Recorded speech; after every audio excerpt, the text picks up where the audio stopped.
Pete Dog. This is crazy. We're on now. Right, live in effect, dog. I can't see anything. It's tripping me out.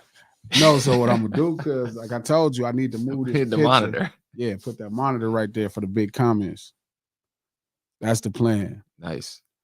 I just got to find the right vertical monitor, cause that the right vertical monitor for the so it fits these pictures. Because then what I'm gonna do is, I got a Tupac that I'm gonna put right there on there. Okay. Tupac picture that looks like these. Shout out to everybody that's at the lunch table. That's what this looked like behind me. But I got another one that's Tupac that the homie did for me. That's Tupac like that. Then I'm gonna put the Dr. Dre one right there on the other side of the door. And everything else. See, K-Dot the only young person up there. Indeed. Like Tutankhamun or something like that up there. Yep. So it's Ice-T on the wall, is K-Dot on the wall, Kendrick Lamar on the wall, Eazy-E on the wall, Snoop Dogg on the wall, Nip Hussle on the wall. Well, Nip Hussle, a young boy.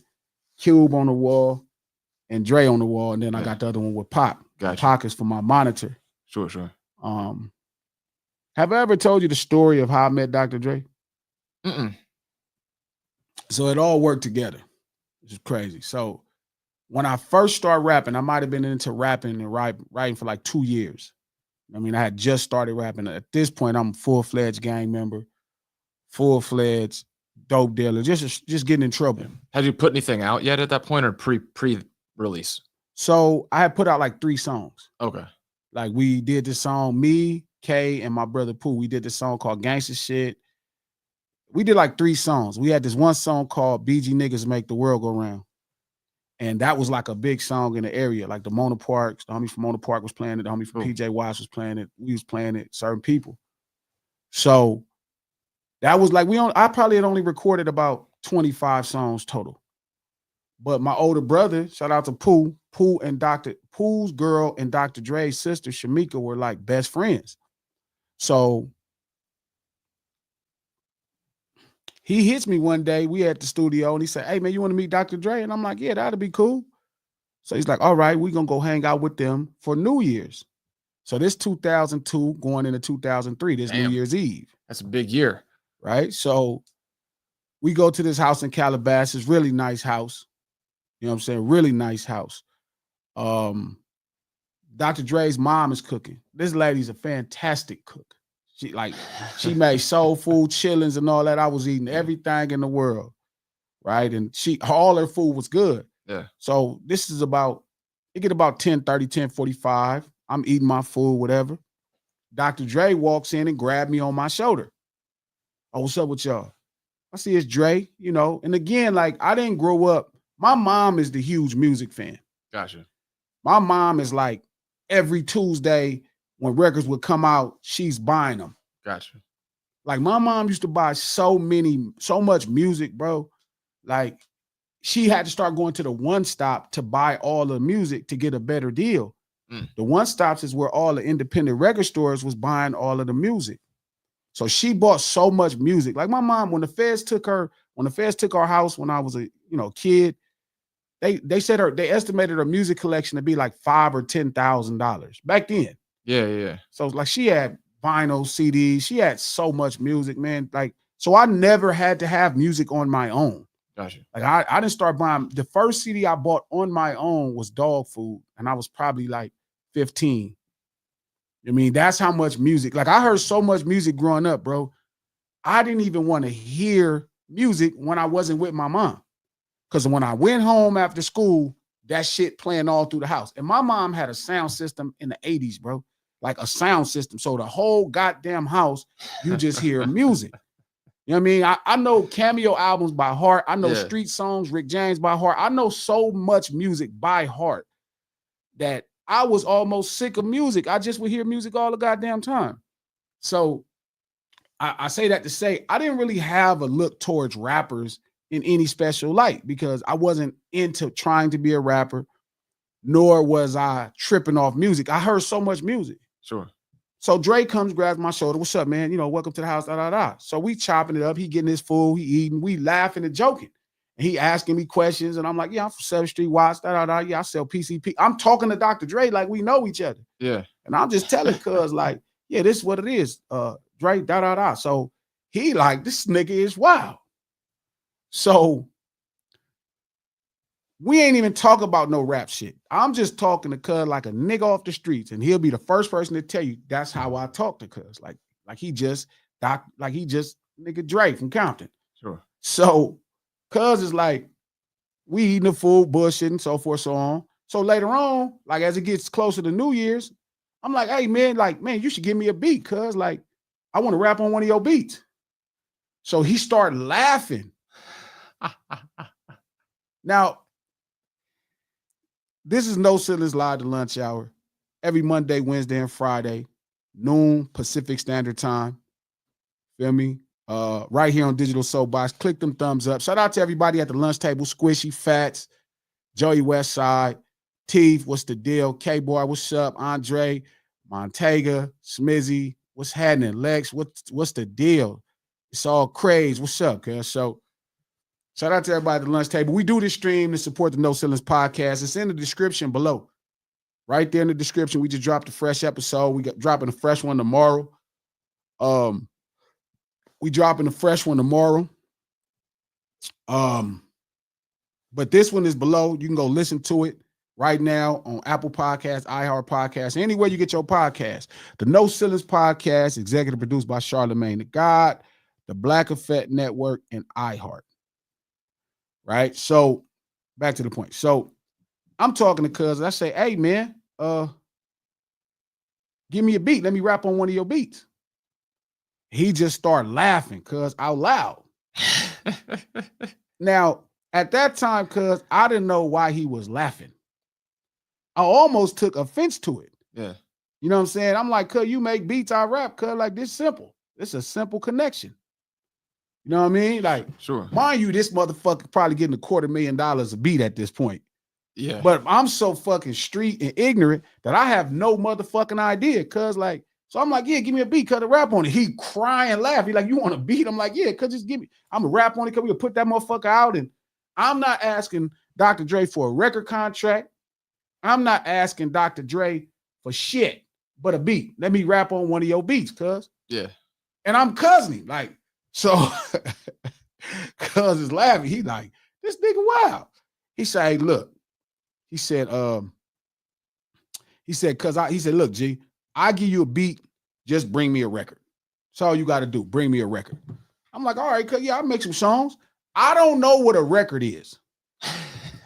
Because again, these industry, like niggas that be in the industry, forgive me for a lack of better terms. I'm not gonna call cuz an industry nigga, but niggas who are in the industry have these terminology, these words that you hear all the time, like a record. So you think that's a fucking song, right? You think that's a song. And so he like, yeah, just bring me a record, glasses, and I'll give you a beat. So I'm like, all right, cuz I'm gonna make some songs. Feel me? I got you. I'm gonna get with you, cuz. I'm telling Dr. Dre, I'm gonna get with him. I'm gonna get with you, cuz I'm gonna press play on you, cuz, you know what I mean? We in the game. It's good money. Yeah. I didn't ask cuz for his number or nothing. Yeah. I just knew he was gonna look for me. This is how ignorant could you be when you come from the corner with this shit. You know what I'm saying? Like, you be hella sure. Yeah. Like, and I always been sure of myself, entirely too sure of myself. So I remember that, cuz. So we politics some more that night. We bullshitting, da. And it was a dope relationship. Same relationship I enjoy with cuz today. I know he hate how street I am. Like, that shit bothers him. You know what I mean? Because, this nigga 61 years old. So he grown, and I'm still like, I'm a 45-year-old man, but I'm still got that same energy that I had when he first met this 22, 23-year-old kid. Yeah. Right? So cuz was like, okay, cool. I'm going to get with you. So I go to the studio. I tell my nigga Guido, I say, Guido, we got to make some songs. This nigga Dre want me to bring him a record. Now, shout out to Guido, Gary Ellis, who executive produced my first CD, right, which is called White Lightning. This is the 20th anniversary this year. It came out this month 20 years ago. Damn, all right. So it's my first joint. And so I go to him. Now, mind you, cuz Guido has been engineering the best shit. Like he mixed Diddy. Diddy is a top 20 record. Do the Diddy if you want to, because then I can see. So he mixed this. He's co-producing songs with Rhythm D. Like he was already in the business and he's a DJ. He went by DJ GLE, right? So Gary Guido, aka DJ GLE, he's the one that understood records. I didn't have no fucking idea. I just thought a record was a song. So we start knocking songs out. Right? We probably get about 8 songs done. Right? 8 songs done. So now, mind you, these 8 songs become the premise of White Lightning. The title White Lightning is White Lightning because I had this really popular PCP, Sherm, like the drugs. People use it to make dust. They pour it over mint leaves. It's a liquid, right? It's a chemical combine. And the piperidine that you use, one of the chemicals was clear instead of yellow. So it turned the whole mix clear. So instead of it being yellow like normal Sherm, aka PCP, this shit was clear. But it was so powerful. It was so powerful, like you couldn't get past the second hit. It would make you be stuck. Like you hit it twice. Sure. And the second time you just couldn't even move. Yeah. It would be like the same branding as like in the Denzel Washington movie Blue Magic. There you go. There you go. And it was like this hella powerful PCP, but I called it White Lightning to sell it, and it made it seem like it was on purpose. Right? So I named my first CD because I knew all the street people who would want to buy my CD would know this is Glasses. Gotcha. This is Glasses, right? That's how I named the first CD White Lightning. And it was a popular Sherm in the street, and everybody was talking about it. So here is the next evolution of White Lightning. It's the music. Yeah. Fast forward, so bam. So I'm working on 7 8 songs that end up becoming the foundation of White Lightning. This is before I met Game and was rocking with Black Wall Street. So Dre calls my older brother back. Dr. Dre calls my older brother back. Hey, you better bring Glasses to my 4th of July party. You know, I'm having at my house in Malibu.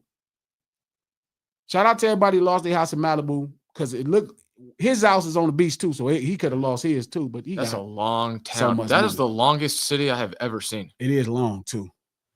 Right? So fast forward. Hopefully he's on the other side. Facts. So fast forward, right? Yeah.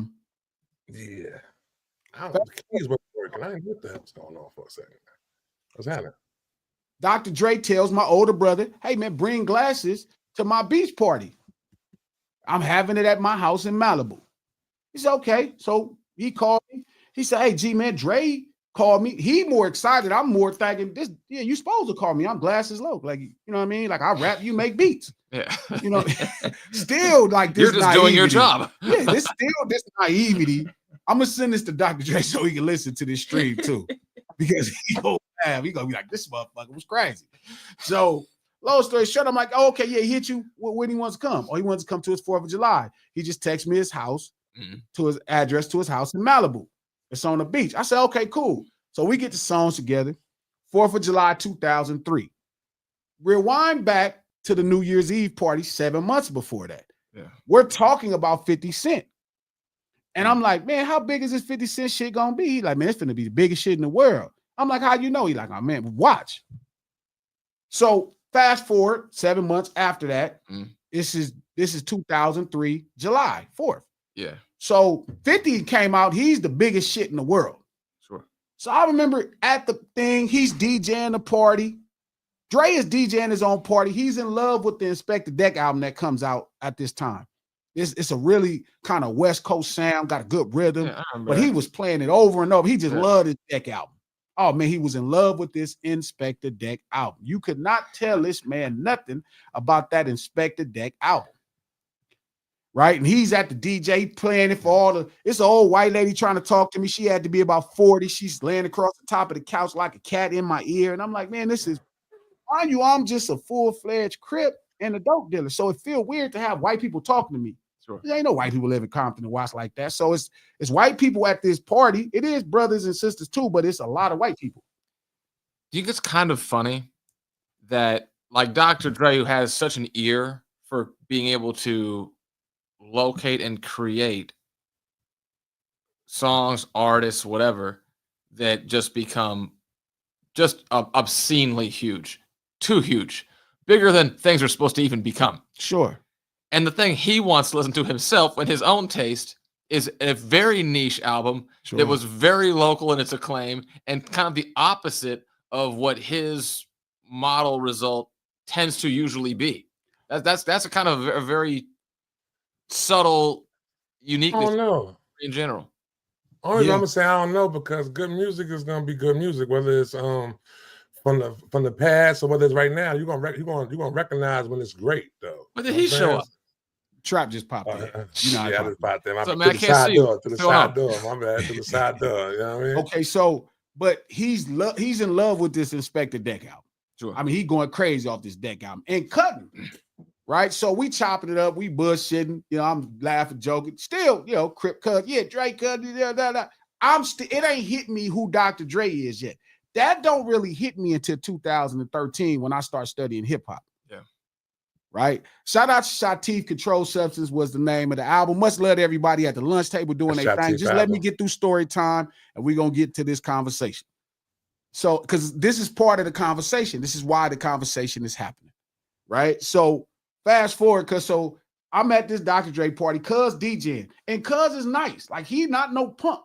Like Cuz getting busy. This ain't no joke. He not like, you know, none of these niggas who got DJs in front of their name that don't DJ. Cuz is like for real. Mm-hmm. Like he is nasty, cuz he got the party rocking. It's outside in the backyard, cuz on the sand at the ocean in Malibu. So we having a good time outside of this white lady trying to talk to me, kind of ignore it, like annoying me, like, lady, you are too old. I am way too. I will hurt you, old lady. Oh, white lady, this is not what you want. This dick gonna put you down. She wanted to put a pause on you. She wanted to put a pause on you. This dick gonna put you down, baby. This is not what you want. This is crib dick at this point, and I am a young animal. So before I get to the story about playing the music, something I remember, cuz, is this motherfucker, Dr. Dre, has a barge, cuz, a ship pull a barge. A ship, not a boat, a fucking ship. That's crazy. Pull a barge into the ocean. Not that far, because you can see it, but it's a ship with a barge. A barge is like a big flat bed for a ship, open thing. Pull it out. So cuz on his walkie-talkie. Yep. All right. You guys ready? Okay. All right, we're gonna time it. He like, watch this, glasses, watch this. So I'm looking. He like 5, 4, 3, 2, 1. Boom, boom, boom, boom, boom, boom, boom. He playing his shit. He playing his shit. Fucking fireworks is scoring the music is scoring the fireworks. Damn. At the same time. Damn. Now again, this is young watch Crip glasses. I am not really tripping off of it. I'm like, yeah, I come to fuck with the homie, cuz, play this music, give me a beat, cuz, then I'm finna do my thing. This motherfucker got a fireworks show and it scored with his music. Yeah. And it's about 10, 12 minutes. He's pretty much got the Bellagio fountain set to fireworks. Exactly. Like, what the fuck? Now, as an adult, thinking about it, cuz I was like, holy shit. So hold on, seeing that that, time, your cool didn't come off when you seen that shit though? No, cuz never. Your cool was still on. Bro, my cool didn't come off with Dr. Dre until Tupac Must Die came out and we was talking. That was the first time my cool. I ain't never not been cool with Dr. Dre. I always treated Dre like a Compton nigga who make beats. I was ignorant as fuck. I didn't know, cuz I'm, you know, shit, he make beats. Yeah. Right? So fast forward, cuz this is like some amazing shit. I ain't seen no shit. I didn't make millions of dollars at this point. I'd have been all around the world. I still ain't seen no shit like this.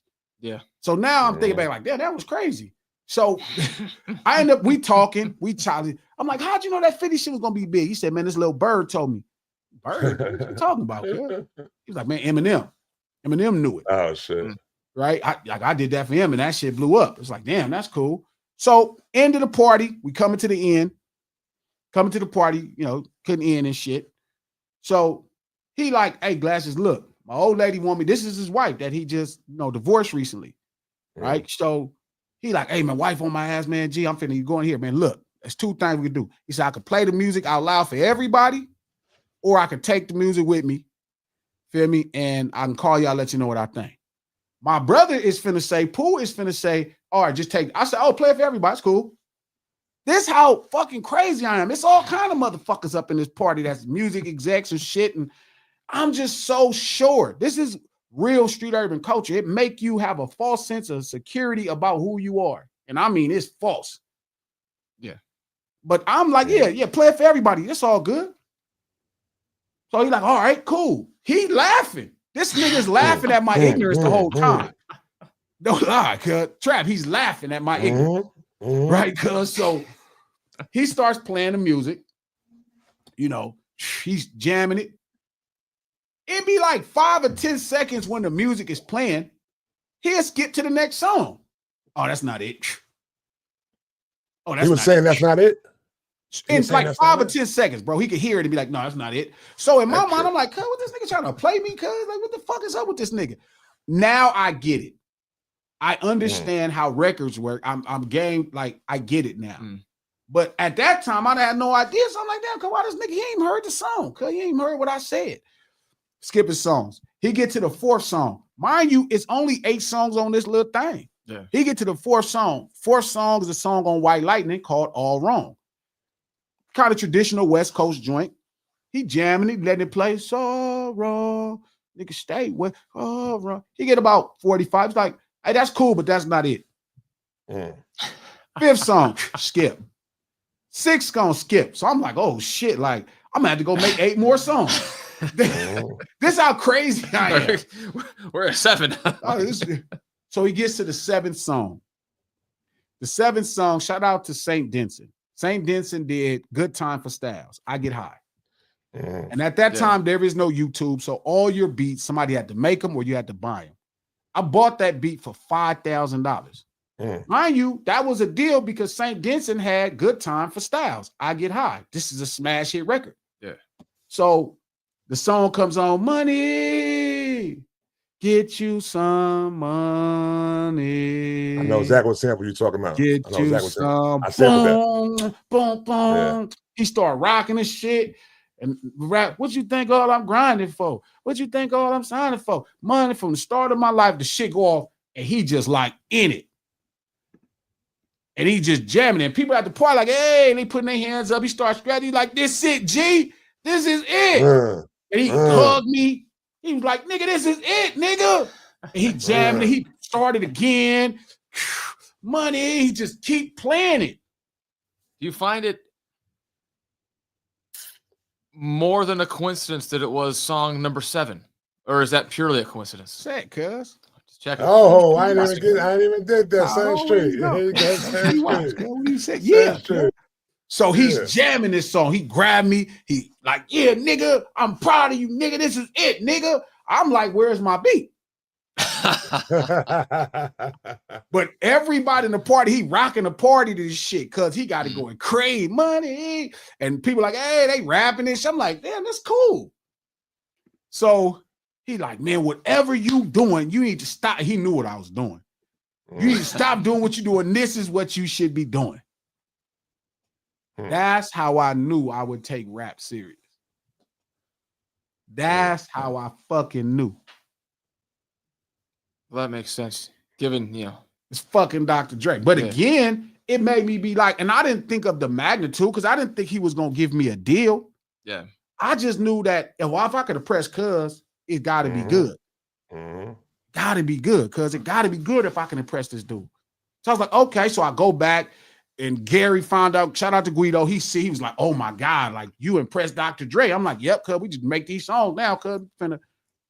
Long story short, cuz that's how I met. That's how I knew I was going to take this business serious. And that's how I met Dr. Dre. Years and years to this day, we still fuck with each other to some degree. I always check on him, go see him. He going to give me shit about something, whatever. But that's my man, $100,000. You feel me? I love because he really was, he convinced me with one conversation how important like that I could do it. Yo. Side note, do you have any idea? Like, was his house okay? I have to guess it was. It would have been okay. Yeah, hold on. Can I say the call? The call you when you called me a couple weeks ago and told me that. No, don't say nothing yet. Keep that. Okay. We need that. Okay. We need that. All right. I'm gonna make him go say something about that. All right. But that's how I started knowing. That's how I knew I could do this. Now, the reason I tell this story is because One of my homeboys. Shout out to DJ Artistic. I don't think y'all really know. Artistic is like a pillar when it comes to West Coast hip hop. He's one of the most important DJs on the West Coast. He's instrumental in my career. He gave me one of the first songs I ever had on radio. He produced it, called Therapy Session. It's on White Lightning as well. And he just all around awesome guy. He did a dope thread and he was talking about hip hop and he was talking about how the West Coast sound has changed from 2003 to now. So I called him, we chopping it up. I say, hey, man, this is a dope thing. But, man, we got to the beginning of what we like to title sounds of West Coast. And we started talking about how funk came about and how everybody used it, so forth and so on. Where Dre changed, when he pivoted, you know, Dre initial phase to me, now that I'm aware, right, is he was inspired by Marley Marl first. He was doing his best rendition of Marley Marl. His own version. Mind you, he grew up in R&B, so he had a little bit more melody than Marl, but you could just hear the Marl in his style. And I would bet money Marl is his initial inspiration. His second run, his greatest inspiration, in my belief, in hip-hop was DJ Quick. DJ Quick, remember he's doing NWA at this time. NWA nationally is going crazy. NWA is going insane. And if y'all want to listen to White Lightning, it's on it's on Spotify. Finally, I got it up there. Yeah. It's really dope. I'm going to do a concert in April for it to celebrate the 20th release where I perform only those songs. Check it out. But you can listen to it on Spotify. But again, fast forward. So the second one to me was inspired by Quick. NWA is going national. You know, they're a big conversation on the national scene. Sure. But when it came to the center of Compton, late 80s, 88, 89, 90, 91, DJ Quick owned every party in Southern California. So in that scenario, he was Rick James to Dr. Dre's Michael Jackson. Quincy Jones, yeah, for sure.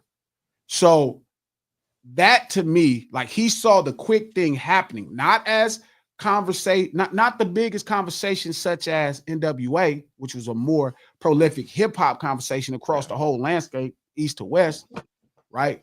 This in Compton, in Southern California, this is the biggest thing in the world. Yes, Squishy, I put it all together. It's sitting right there in that box. It's right here. So I got to mail it. Forgive me. I got you. You're going to like, I gave you 7 CDs. Boom. Okay, so that was, to me, the second inspiration to where Dr. Dre was like, yeah, I know what I'm about to do. You know what I mean? And then here you get G-Thang, you get the Snoop Dogg album, him doing, you know, all of that stuff. And to me, the third version is where he really made his bones. Like everybody talk about his success as a Death Row producer, but him as an Aftermath producer, when he started to take the classical sounds that became, you know, Next Episode and certain songs, that is the defining sound that people know Dr. Dre for. You know what I mean? Like they go that piano, you know, every new producer, West Coast type beat is that damn piano. Ping, ping, you know, they think it's still DRE. You know what I mean? So he had these really incredible runs. This album right here and this level of production is Dr. Dre with his voice just being Dr. Dre. He's not really inspired by nothing. Wait, what is? The new album. The Marsh Ambrose album. The one right now? Album. Gotcha. Okay. This is him making the elite level music, the most elite this is him making what he wants to make. That he can make. Gotcha. Shout out to Fred Rex. Shout out to Dim Joint. Shout out to the homies that's over there doing the thing. But this is him making whatever he wants to make. It's got a magnum opus kind of feel to it. It is, and it's really prolific. To me, like the songs, like they can do a lot. You know what I mean? They can do a lot of stuff. But I also realized within this conversation why hip hop is so influenced by the young, by the youth. Yeah. And it go back to something I tell Trap all the time. Hip hop is the movement of we, not me. I'll give you a hug back here. Come Sure. Yeah, I'm okay. Yeah. That's why DJs, right, who understand, no different than a James Brown band than the JBs, right? They knew how people was moving. So when they were able to go in the studio, when they went to the studio to make music, right? When they went into the studio to make music, they already knew how people wanted to move and how they were moving. The same thing goes for hip hop with the DJ. That's why the best producers in hip hop producers are DJs, because they already have the pace of people happening in their minds. So Dr. Dre, right? He used to DJ all the time. I just told you he DJ'd his own beach party in Malibu. I mean, that is the exact same principle as like a comedian going and doing small comedy clubs all the time. Yes. Tune up. Mm-hmm. You feel the room. You understand how to manipulate Mm-hmm. an audience, and if you can do it on a small scale intimately, you can do it on a large scale digitally. Exactly. And I agree. That's the thing, right? And that's why DJs have always kicked ass in hip hop. Battle Cat, Quick, all these guys are DJ. They kick ass because long as they're DJing, they're keeping a pace on where society is at. Sure. Hip hop, again, is the movement of we, not the movement of me. And I think there's also, like, it's from a youth standpoint, hip hop is a counterculture type of movement in the sense that it's rooted in a certain degree around pushback against the system. Well, even go ahead. I'm gonna say something about the hip hop thing we done. Go ahead. No, because I heard hip hop broken down before, and they broke it down by saying hip is the youth and what's cool, you know what I'm saying? And the hop is the movement, you know what I'm saying? So it's basically youth movement like that, though. And that's the catch, right? Because you're making music for the we. Mm-hmm. You know what I mean? And hip is about, it's not necessarily young as much as we.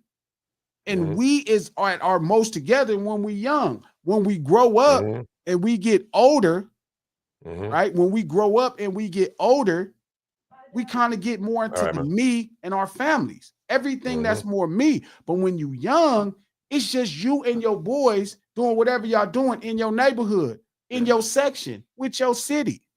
But as you get older, you immediately start to age out of that. And then guess what? Things start becoming more important. My family, my kids, my wife. You know what I mean? The me things. Yeah. So I think that's where the ageism confusion is. Because I agree with Trap. Hip is for sure what's cool. And we decide what's cool. Yeah. We. Yeah. The artist that's currently going through struggles can't gauge we. There's a couple artists going through struggles. There's a couple bloggers going through struggles. They can't gauge we. Sure. That's why it's like, we wouldn't do that. And if you start doing something outside of the we, you stop being cool. That's my point. Everybody hit that like button real quick. You feel me? Do me that solid. No Ceilings Live lunch hour. It's going down like that. To give a little pushback on it, right? So I'm gonna say like this, right? At times you'll get an artist that feels like they're not making music for the we. They're making music for them. You know what I'm saying? And sometimes and at times when that happens, that's hit or miss though, like that. You know what I'm saying? So it'll be like, I'm not making the music to basically for everybody to just like, I'm making the music that I want to make. You know what I'm saying? Like that though. I mean, it is an art. So long as you don't want to do the business. Yeah. As long as you don't want to do, like, you might don't like beef. You feel me? That ain't your preferred protein. That don't mean you can sell everybody the burger you want to sell them. You can't. Everybody ain't eating jackfruit tacos, boy. That just ain't gonna happen. Right. I tell people all the time, make the music you want to make. Shout out to DJ Head, whose birthday was yesterday. Shout out to my little bro. Happy C-Day. Hey, birthday, Head. What's up, Head?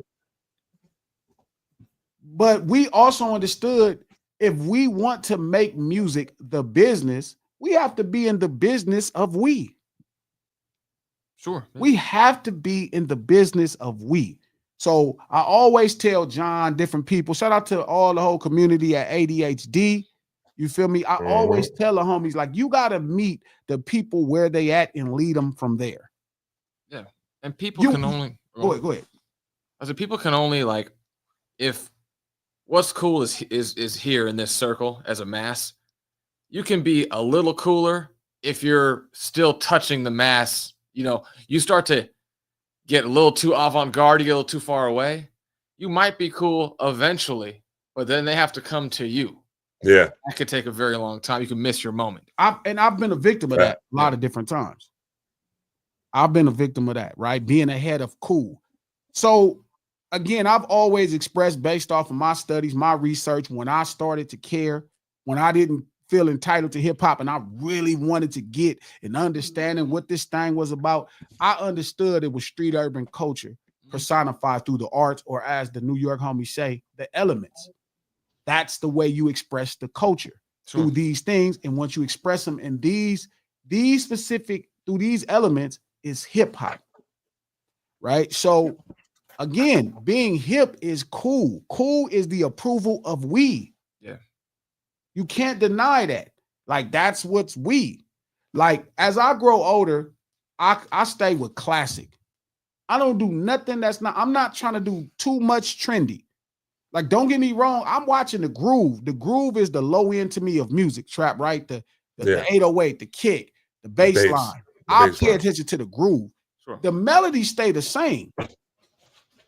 Shout out to the homie Lex, who makes records. The melody stay the same. Yeah. The groove changes. The groove, how people want to move changes. Sure. That's important, how people want to move. They don't want to move the same way. They want to move a different way. And that's where you see the we and youth coming together. That is what validates the youth claim to hip hop. The ownership is because they're still experiencing we. Yeah. And I mean we with all kind of strangers. They go to a club and there's a bunch of strangers up in this party. When you get grown, most of the time, you don't go to that type of shit. You're not hanging around a bunch of strangers as you get older. You don't want to go nowhere where there ain't no damn parking, let alone somewhere where it's a room full of strangers. Yeah.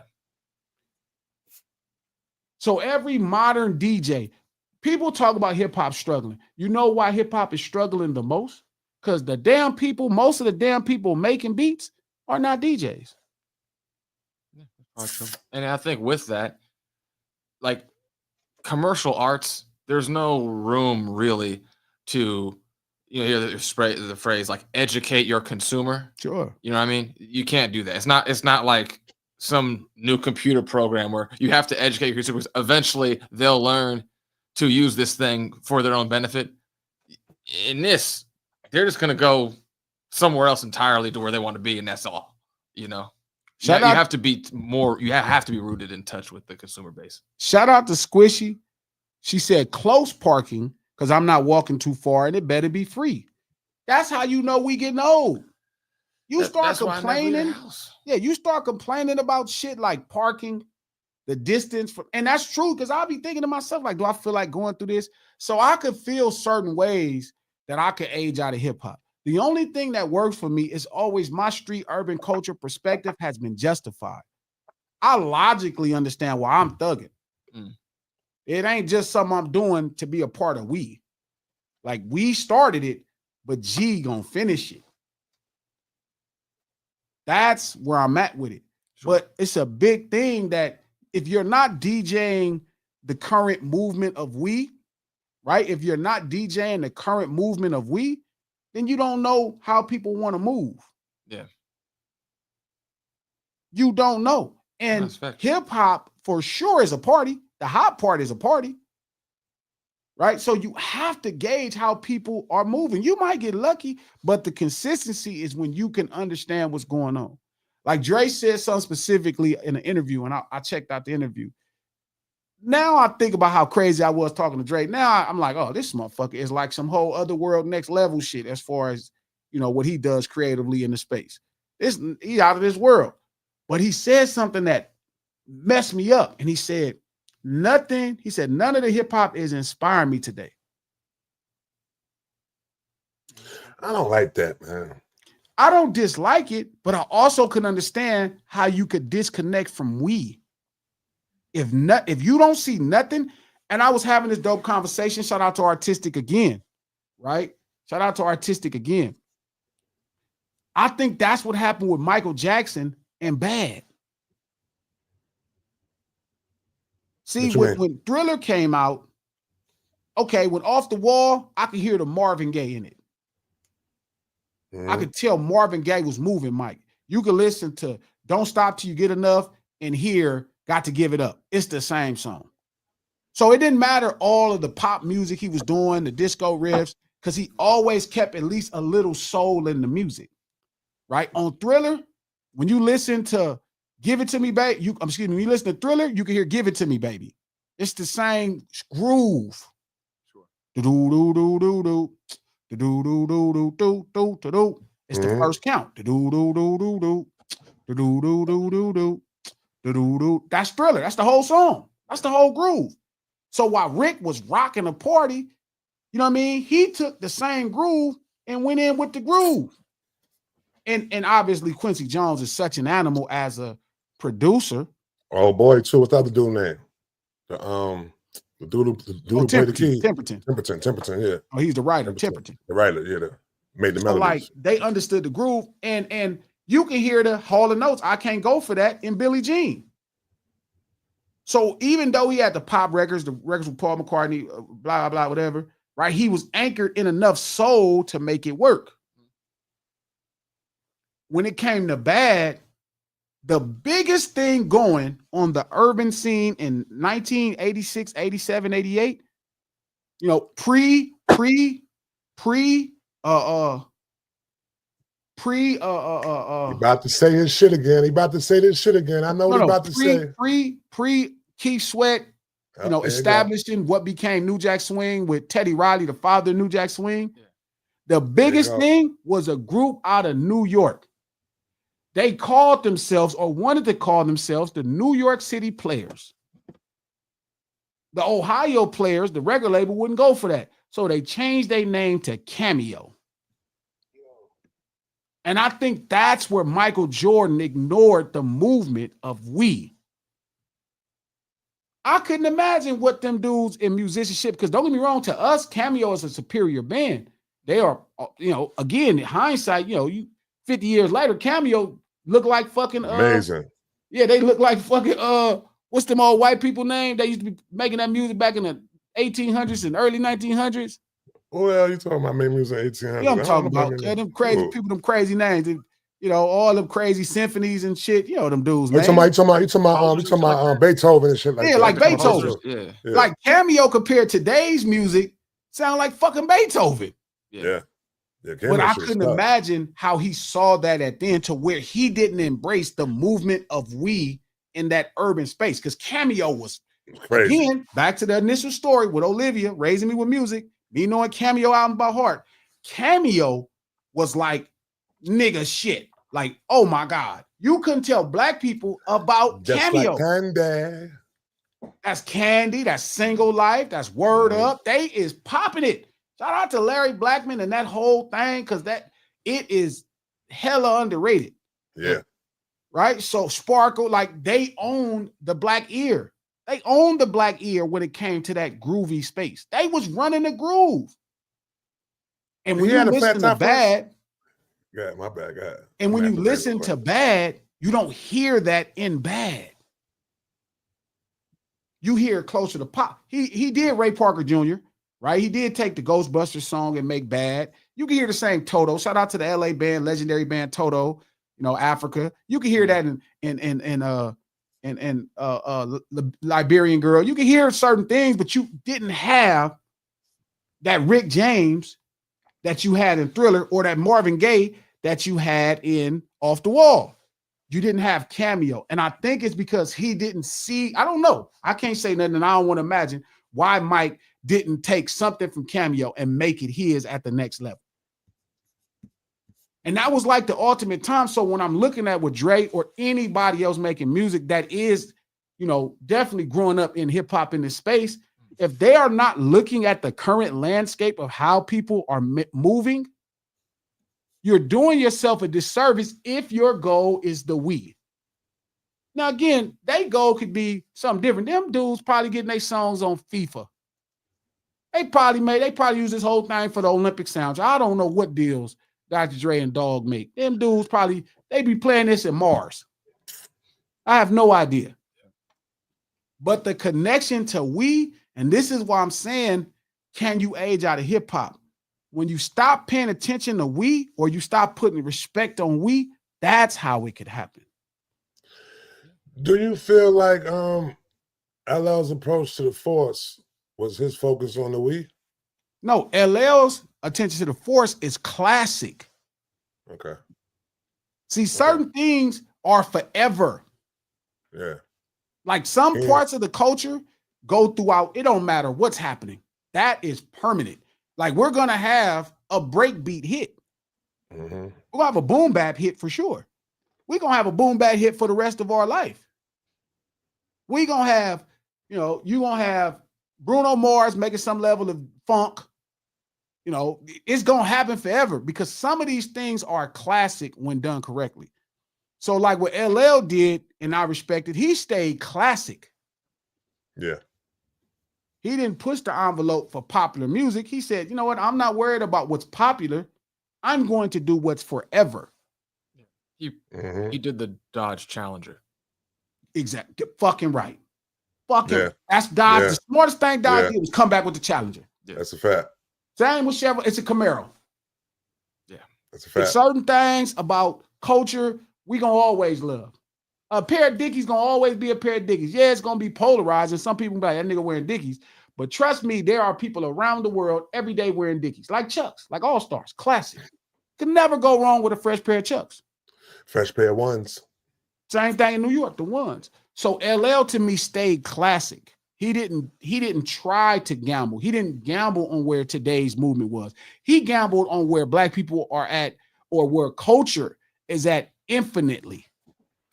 And he understood, like, I thought the brilliance of what Dodge did with the Challenger was understanding who Dodge is, because they tried to be the Viper and it failed.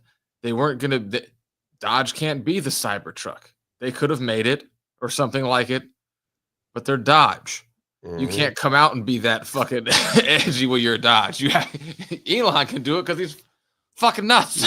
Yeah. And he don't exactly. I agree. I hate that damn truck, man. For real. And people love it, but I get why, and that's cool. But that don't mean you go out and try to make the goddamn Cybertruck. You don't have the brand to make. That dude is on some ways, and I'm sure it's some timeless in his design that we just don't know about. We ain't figured it out. That's like when you listen to Pharrell music. Pharrell could disguise. Pharrell and Elon the same creator. Yeah. Pharrell will use some shit that feel like some shit you should know, and you swear to God that you'd be like, what the fuck is that? You can't even stare it down. They the same creator. Elon and Pharrell. Pharrell is the Elon Musk of hip hop. No, I just found out the other day that Hot in here is fucking busting loose. And when you said it, I just caught it. You're right. That shit is crazy, man. It's straight up busting nasty. Loose. Word. That shit is crazy. He's just nasty, bro. He's like the Elon Musk of hip hop, bro. Yeah. Like, and it's funny because when you really think about it, bro, like, even like when he first came out, we was talking about it, on ADHD. Yeah. Right? We were talking about it. Him embracing skater culture as another form of street urban culture. He's a skater. He skated probably as a kid. Everybody skated when they was a kid. But for him to understand that approach, and a lot of people didn't know what he was doing with skateboard culture. He even called himself Skateboard P, but they didn't look at him or understand that this was a culture he was representing. He looked like totally different than a normal scene. Sure.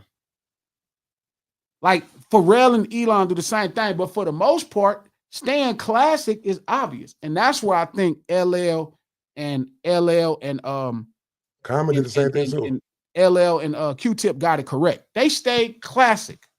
That's like if Juvenile comes out with an album right now produced by Manny Fresh. That'd be good bread. It's gonna work. As long as Manny Fresh don't be trying to, Manny Fresh can't be listening to too much. Like, he got to hear what Mouse is doing or what the next generation is doing, but he got to do it the Manny Fresh way. Because as great as Quick was, he's one of the greatest, just an infinite, brilliant genius. What Dr. Dre was able to do with the same thing, if that's his true inspiration, like I believe, look what he was able to do with the shit. That shit went out of orbit. So for Dre, if it mattered to him, or for anybody, if it mattered, and they were trying to make modern hip hop, not classic, modern hip hop, you have to find somebody in the current space that's inspiring you, or you got to go out and play music and see how people moving. Yeah. That's the brilliance of hip hop. Hip hop is like the one thing that is not about music out of all the genres. Shout out to them New York brothers, man. They got it right. They got it right. And it's evolving because cool evolves. Right now in LA, the biggest groove is boom, boom, boom. That's it. 3 hits. If you listen to the biggest songs, they doing that same thing. Yeah. And again, it got to be more of an information bridge between the masters of sonics, like a Dr. Dre and a Fred Wreck and a Dim Joints, the masters of sonics, with the rawness of culture. If hip hop wants to get back in the right space, so while I do say the youth is integral in the space that's hip hop, the art, the elders is how you learn how to package this shit. It's like when you have, they're like consultants that you bring in as an early upstart company to help you scale out. Yeah, you get a creative guy. He's the CEO. Enough money comes in. What do? They boot that fucking guy out, give him a fat check, and bring somebody in who's an expert to take it to market. Yes. And Dre is the best at taking it to market that there has ever been. He might not be the most. He might not reinvent the wheel, but he'll take it to market. I always compare it to pitchers. There's very few producers or pitchers that can pitch 9 innings. I mean, start to finish, make a top 40 song. Yeah. That is tough. It ain't been a lot of human beings that could pitch 9 innings. Especially in a championship situation. Yeah. 9 innings. Right? That's just not rare. It's a handful of guys. Teddy Riley. It's a handful of guys. Most producers are starting or closers. Yeah. Dr. Dre, to me, Dr. Dre can make a beat that he could pitch 9 innings. I'm sure some of this shit he didn't pitch 9 innings. But Dr. Dre is the best closer in the history of the music business. Yeah. I mean, that's like he'll take what Dennis you're doing. Eckersley. Yeah, he's like Mariano Rivera. He'll take what you're doing, that little 6 or 5 innings you could throw, and then he'll shut down the last 4. And you got to win on your record. Yeah. So that don't mean, is that more so because of the mix or because of he'll add something to it or something like that? Is it all of the above? Bringing the sounds out. Okay. All of the above.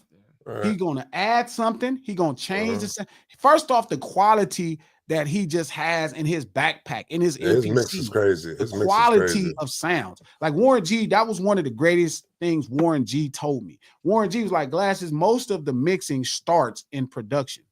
And I never heard that. This is why it's important to have them fucking elders like Warren and Dre and Cat. Like, that's why I asked them. And I know they get annoyed. Hip hop does have this weird space to where people are retarded. It very much is the movement of we, right? The culture is the movement of we, but the business is the movement of them.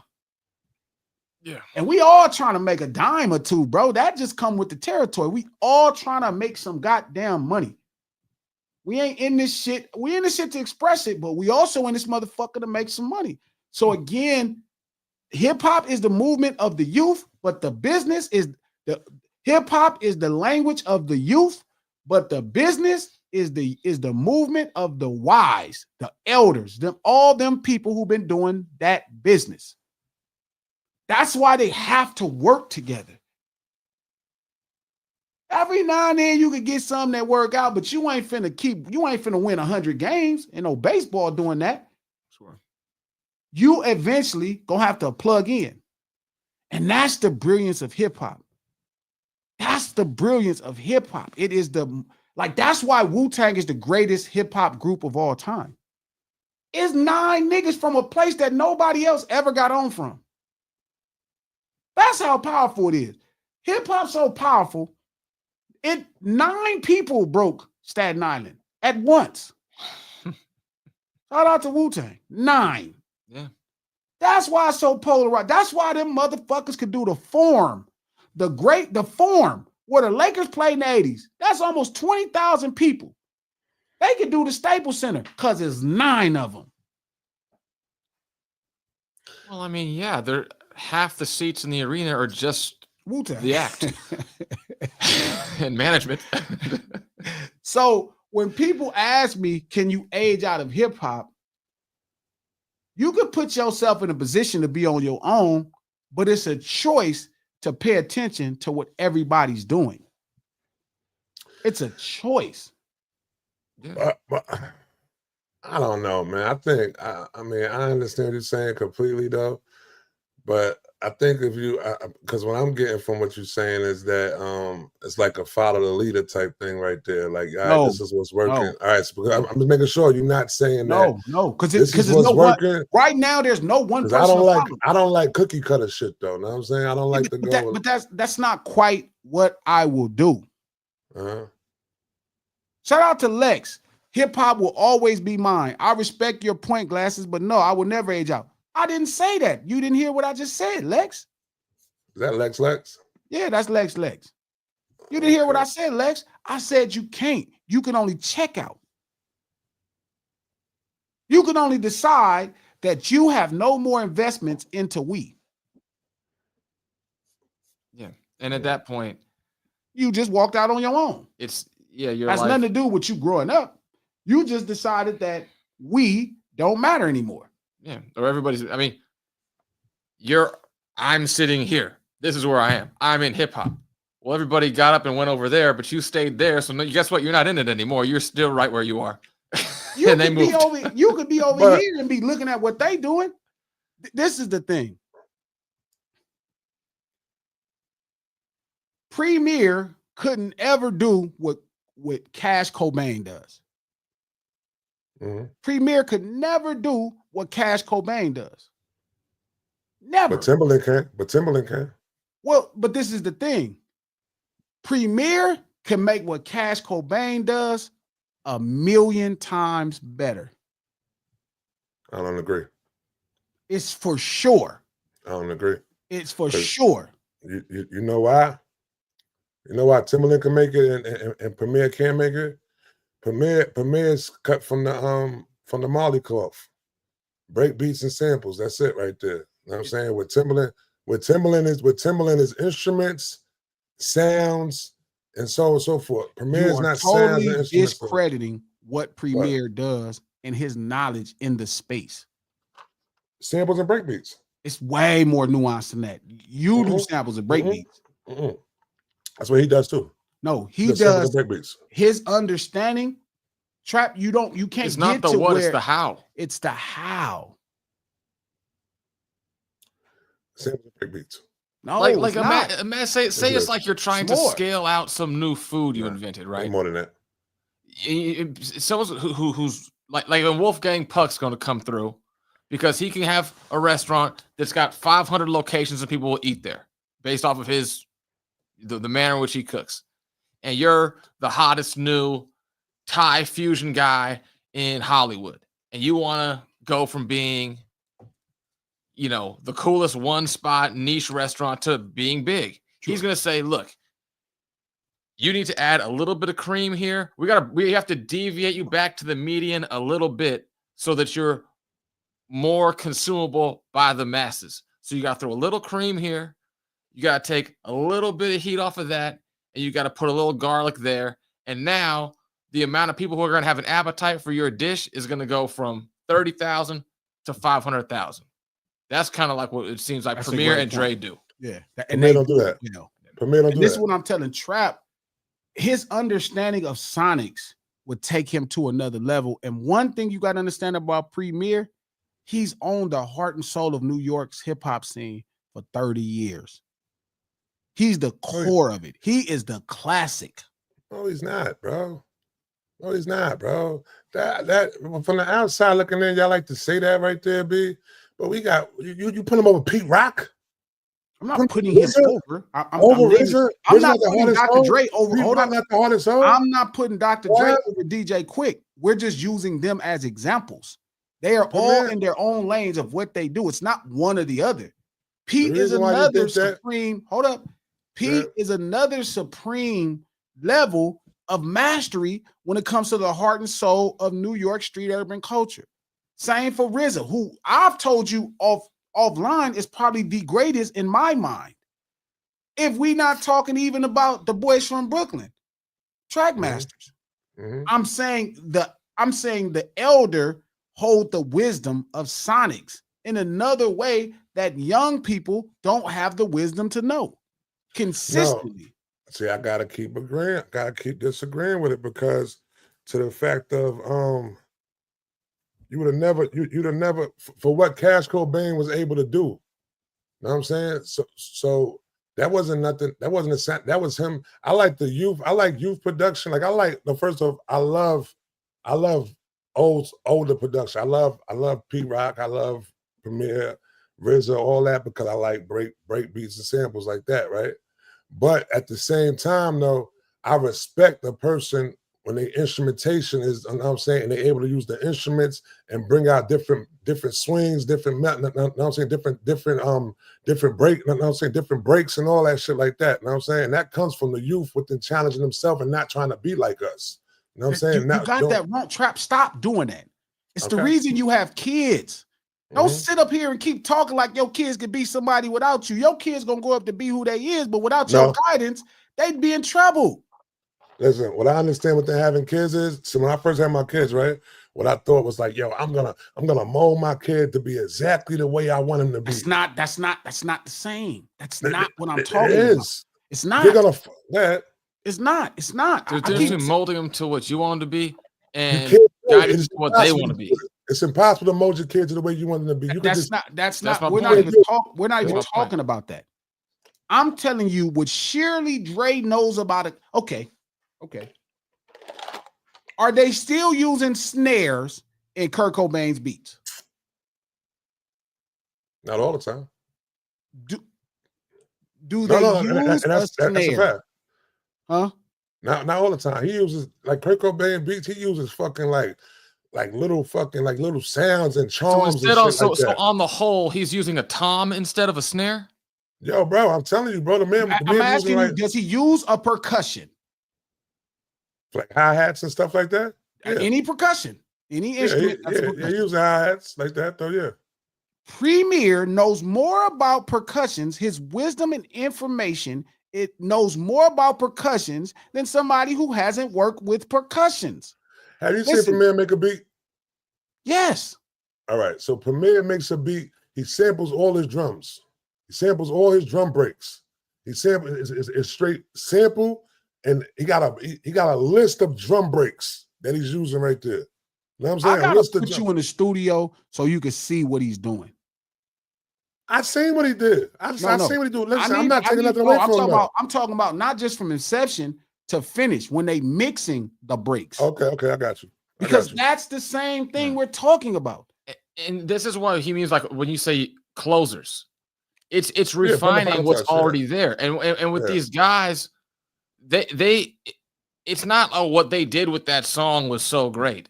It's they heard 1,000 songs, they chose that song, and then they refined that song, discarding all the others.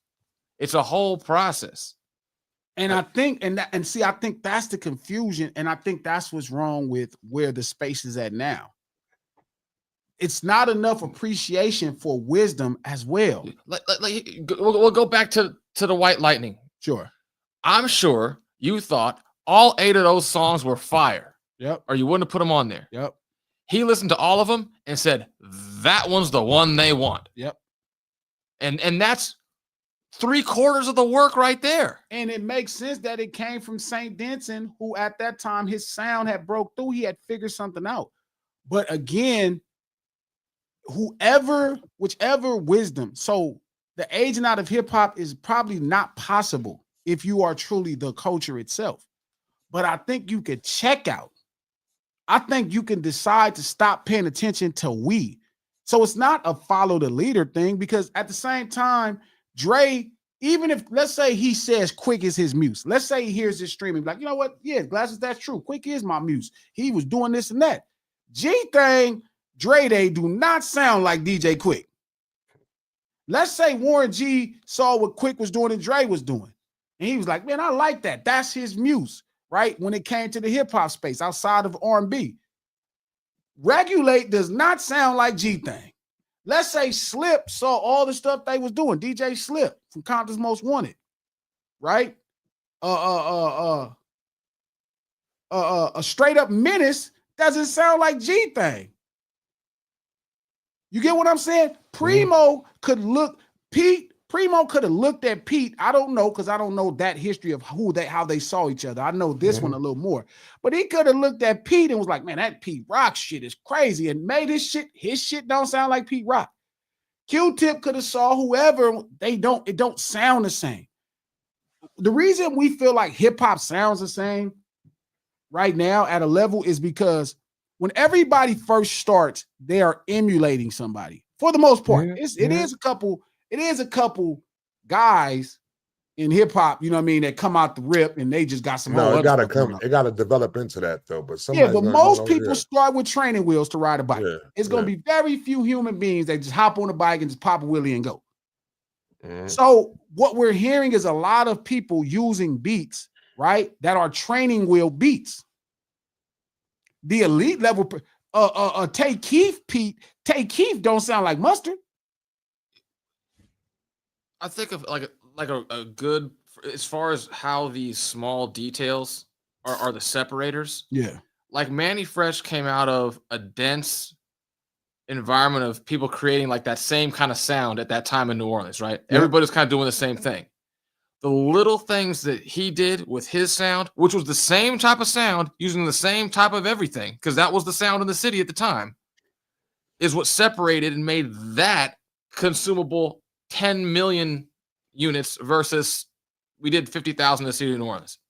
They really were doing a lot of the same stuff, same style, same name. They weren't changing.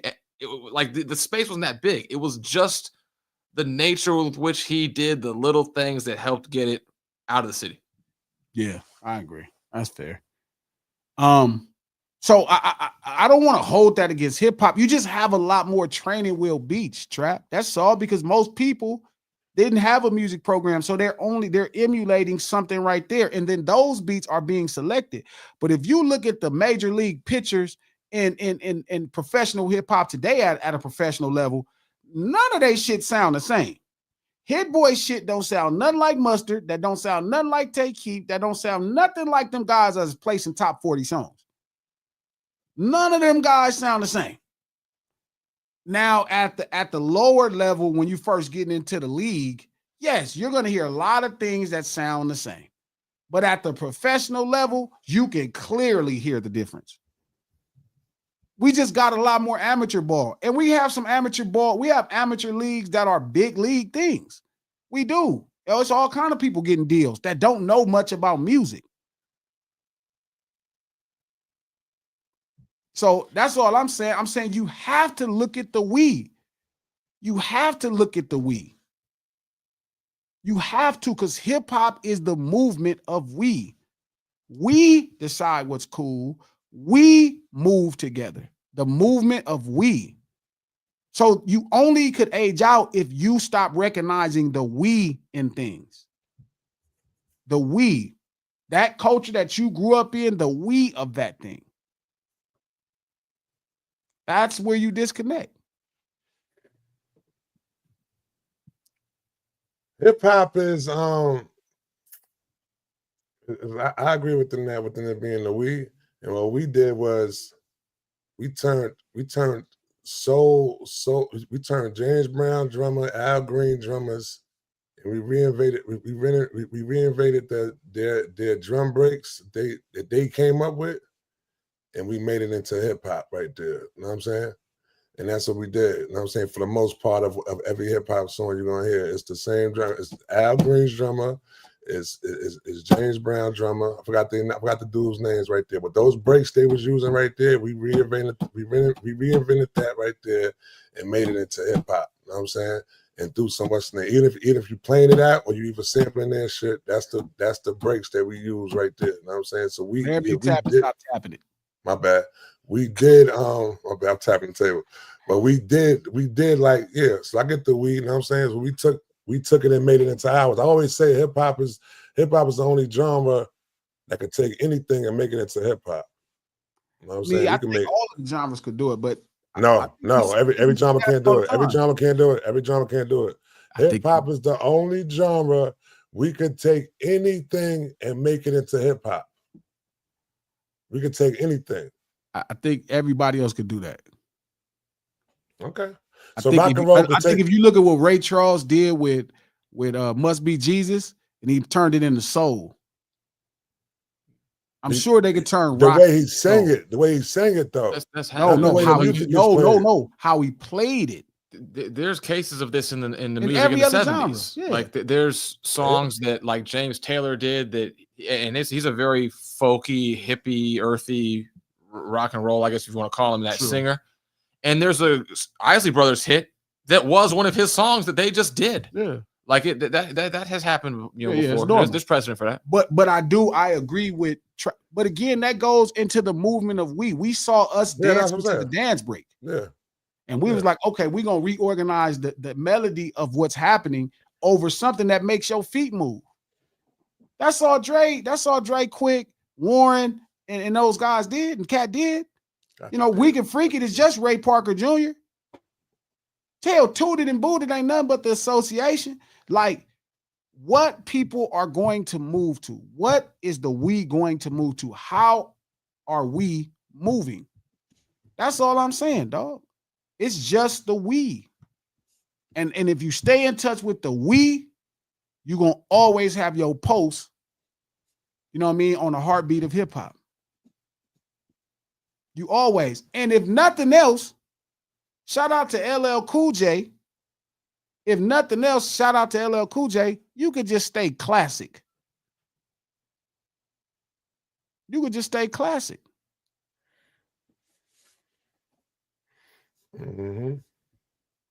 No Sitters Live, the lunch hour every Monday, Wednesday, and Friday at noon Pacific Standard Time right here on Digital Soapbox Network. Click the thumbs up button if you're on the YouTube. I don't know how many of y'all in here on YouTube, but I know we got 700 people all together between Twitter and all the YouTube and Facebook. Yeah. So we cooking up. Click the thumbs up button. We do this stream to market the No Ceilings podcast right there below. New episode dropping tomorrow. Check out the one we just dropped, Conversations on the Culturally Entitled, because some of y'all is culturally entitled. You feel me?